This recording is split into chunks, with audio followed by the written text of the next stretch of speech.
Ce qu'ils veulent simplement, c'est justement sortir du couple dans lequel nous, on est tout le temps, et qui est la source de notre malheur, c'est le couple peine-plaisir. Alors, c'est ce qui explique la théorie dite des préférables.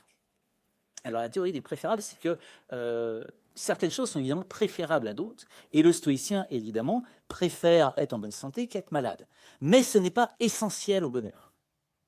L'idée majeure, c'est qu'il faut toujours distinguer plusieurs plans de compréhension et d'adhésion à la réalité. Si la mort n'est pas un mal, parce que c'est ce que dit quand même Épictète, si la mort n'est pas un mal, ce n'est pas non plus qu'elle soit un bien. C'est qu'elle est indifférente au bonheur. Il en va de même pour la richesse, pour la beauté, pour le pouvoir, etc. Les jugements positifs et négatifs sur la mort font partie du couple, je disais peine-plaisir, et comme on dirait dans la logique moderne, en fait, ils occupent le même espace logique.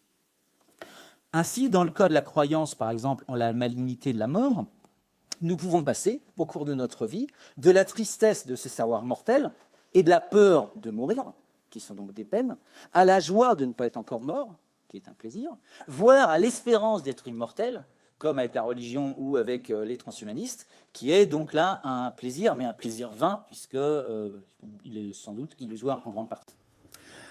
Toutes ces affections, ces passions, ne quittent donc jamais le couple peine-plaisir et en constituent la source même du malheur. Alors, c'est là qu'il ne faut pas penser que le stoïcien est insensible. Et d'ailleurs, s'il était insensible, on comprendrait mal pourquoi Épictète s'efforce à donner des leçons de sagesse, puisqu'il lui serait indifférent et il serait totalement insensible au fait qu'il soit entouré de gens heureux ou de gens malheureux.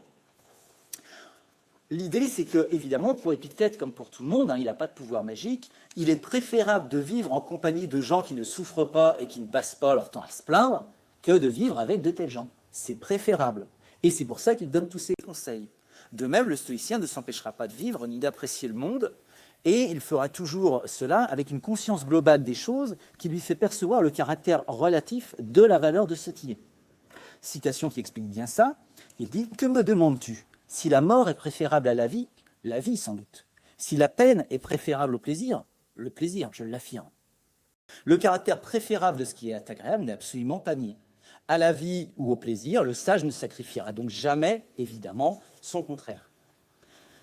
Mais ce qui motive son action, c'est avant tout ce qui va donner un prix à sa vie.